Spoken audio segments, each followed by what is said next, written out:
Halo, selamat sore Tribuners. Senang sekali saya Mesya Marsabesi bisa menyapa Anda kembali di Tribun Ambon hari ini edisi 14 Oktober 2025. Di mana sejumlah informasi terbaru dari Kota Ambon dan sekitarnya akan kami hadirkan untuk Anda. Kita mulai dengan berita pertama.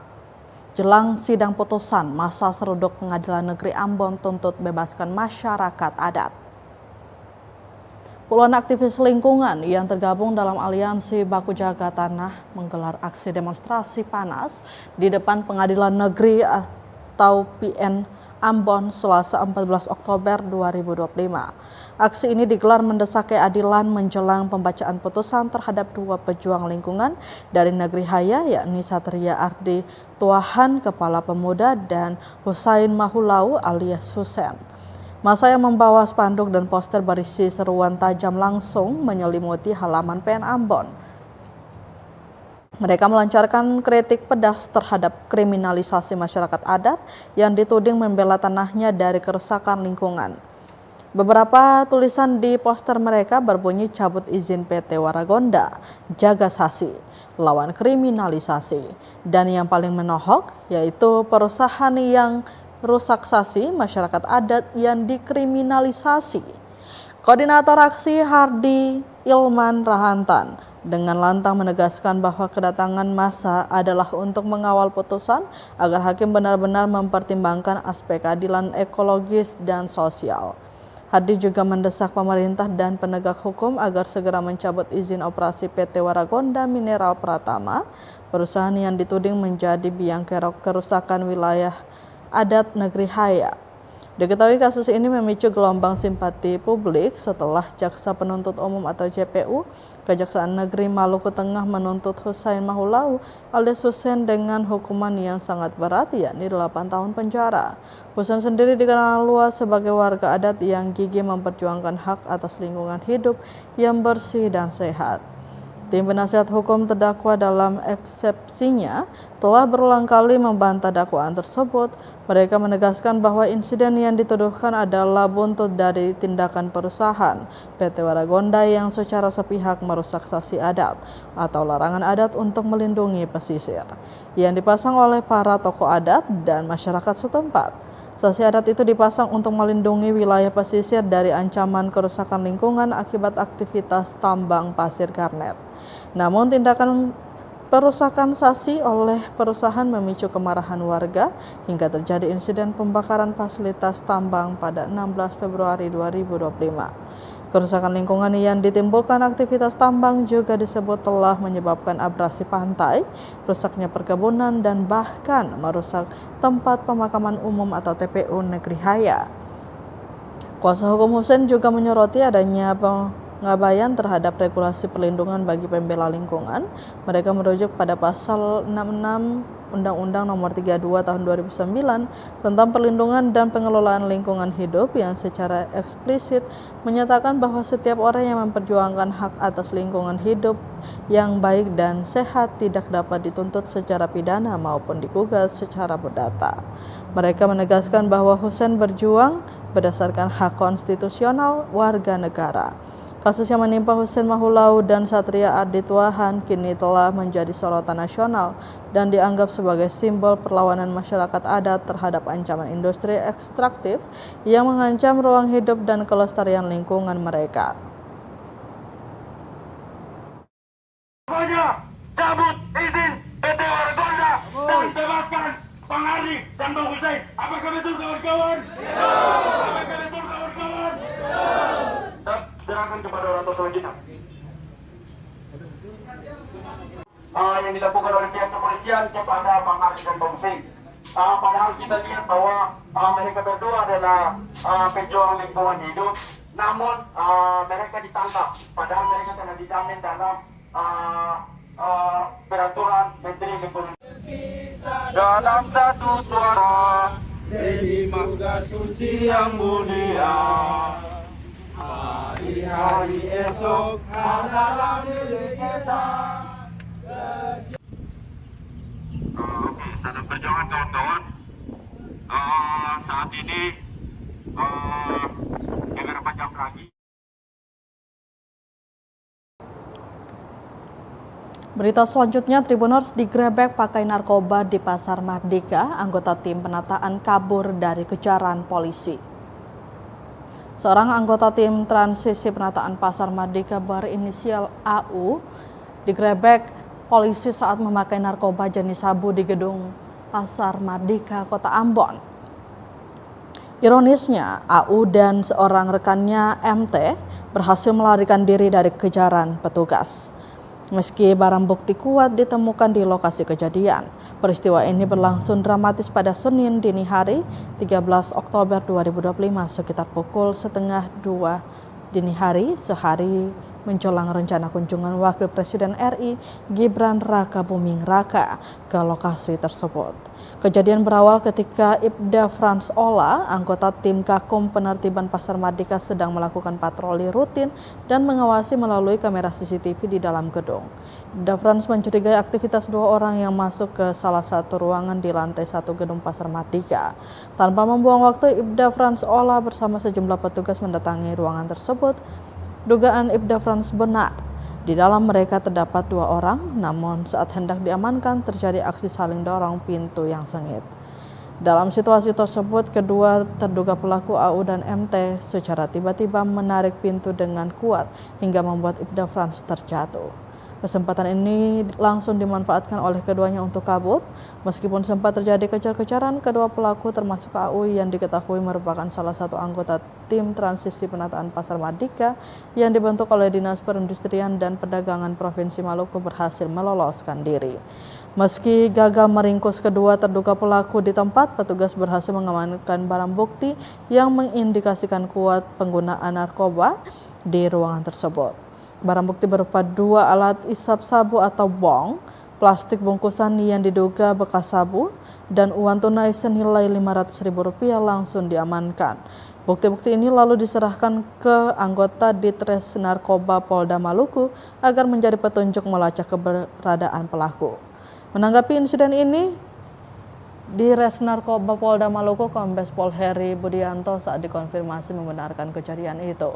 Saat ini kasus tersebut telah diambil alih dan proses pengejaran serta penyelidikan lebih lanjut tengah dilakukan oleh Ditres Narkoba Polda Maluku. Pihak kepolisian berkomitmen untuk mendalami dan menangkap lebih jauh peredaran narkoba di kawasan Pasar Mardika.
Tribuners, kabar oknum TNI diduga backing pungli dan narkoba di Pasar Mardika. Sertudullah Selang sebut itu hoaks.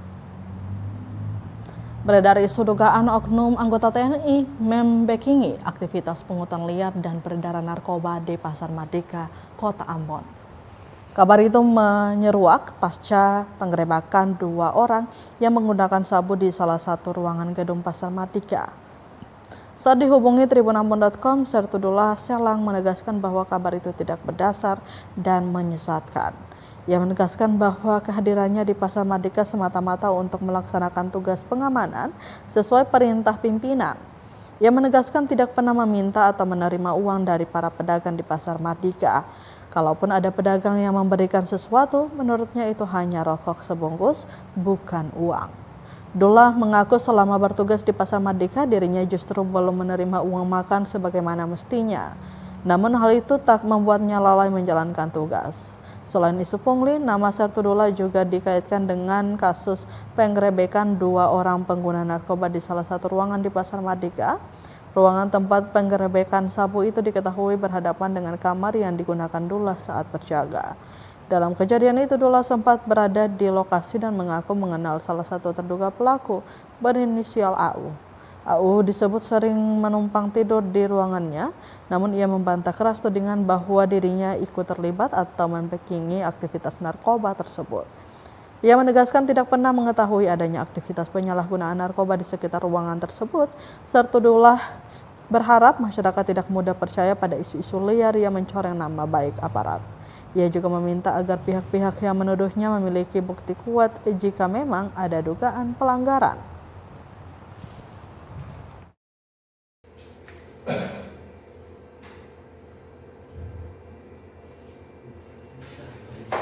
Ini siapa?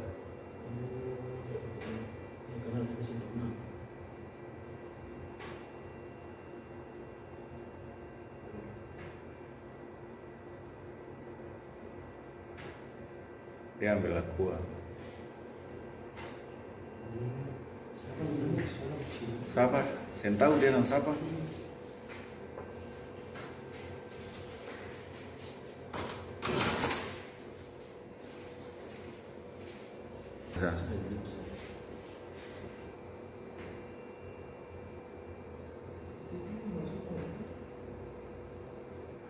Kamu sudah datanglah, saya baku tahan kah, apa baku pele kah? Itu masih di belakang sana. Aduh, ini kamu suara nih toh? Iya, itu masih di belakang. Saya baku tangkap dorang, kamu nonton lah.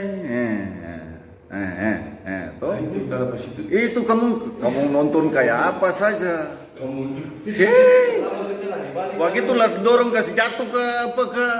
gahe. Paselan keluar. Gahe tadi mesti gahe.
Belum ada perda, Tribuners DLH SBT tak bisa beri sanksi ke pembuang sampah sembarangan.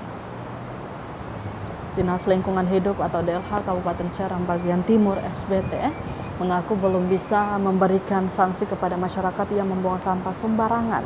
Pasalnya hingga saat ini banyak dari masyarakat yang kerap membuang sampah sembarangan, namun langkah tersebut belum bisa direalisasi lantaran DLH sendiri belum memiliki landasan hukum yang jelas. Hal itu disampaikan Kabid Kebersihan dan Pertamanan di DLH SBT Basri Wokanubun saat diwawancarai tribunambon.com di kantornya Senin 13 Oktober 2025. Basri mengaku langkah tersebut belum bisa diterapkan karena hingga kini pemerintah daerah belum memiliki peraturan daerah atau perda tentang pengelolaan sampah. Ia menuturkan rencana pembentukan perda sudah dirancang sejak tahun ini, namun masih terkendala anggaran. Basri berharap tahun 2026 nanti perda pengelolaan sampah bisa disahkan agar DLH punya dasar hukum untuk menindak warga yang melanggar.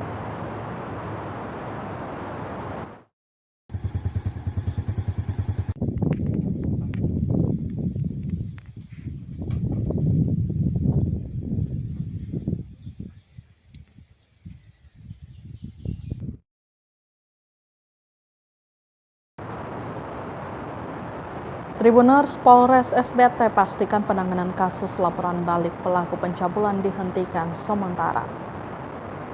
Kepolisian Resort Serang Bagian Timur atau Polres SBT memastikan sementara waktu menghentikan penanganan laporan balik yang dilayangkan oleh pelaku pencabulan terhadap 3 anggota keluarga korban. Hal itu disampaikan Kabak Ops Polres SBT Kompol Yamin Selayar di hadapan masa aksi yang menggelar aksi unjuk rasa di depan Mapolres SBT Senin 13 Oktober 2025. Dalam pernyataannya, Yamin menjelaskan bahwa penghentian sementara proses hukum tersebut dilakukan atas arahan Kapolres SBT AKBP Al-Hajar sambil menunggu tahapan gelar perkara secara resmi. Ia menegaskan langkah tersebut bukan berarti pihak kepolisian menolak menindaklanjuti laporan, melainkan mengikuti prosedur hukum yang berlaku agar keputusan diambil secara profesional dan sesuai aturan. Kompol Yamin juga menepis tudingan adanya konspirasi atau keberpihakan polisi terhadap pelaku. Ia menegaskan bahwa seluruh proses penanganan perkara dilakukan secara terbuka dan sesuai mekanisme. Diketahui aksi unjuk rasa yang digelar tersebut menyoroti laporan balik pelaku kasus pencabulan terhadap keluarga korban yang dianggap tidak adil dan mencederai hati masyarakat.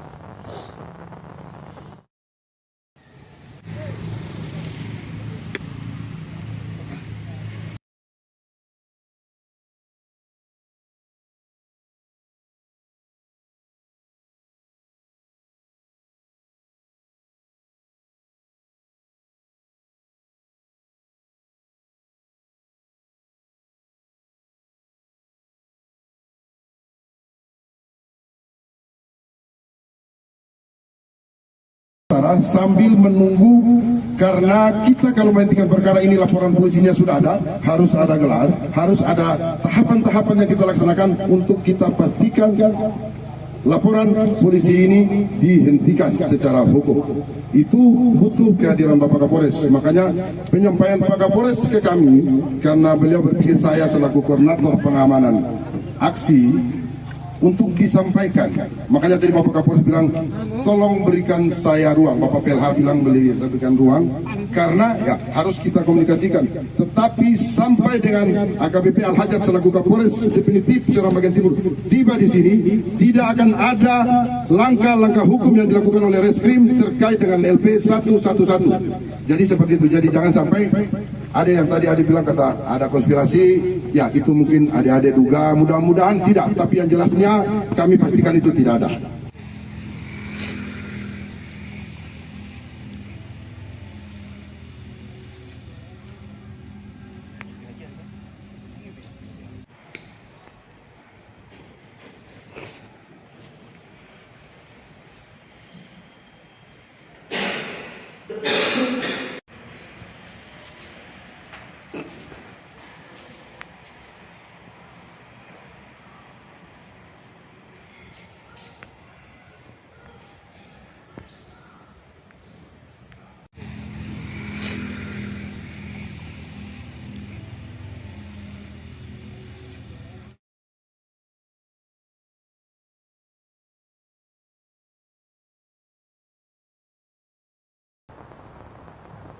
Tribuners, berita tadi sekaligus menutup rangkaian kebersamaan kita di Tribun Ambon hari ini, edisi 14 Oktober 2025.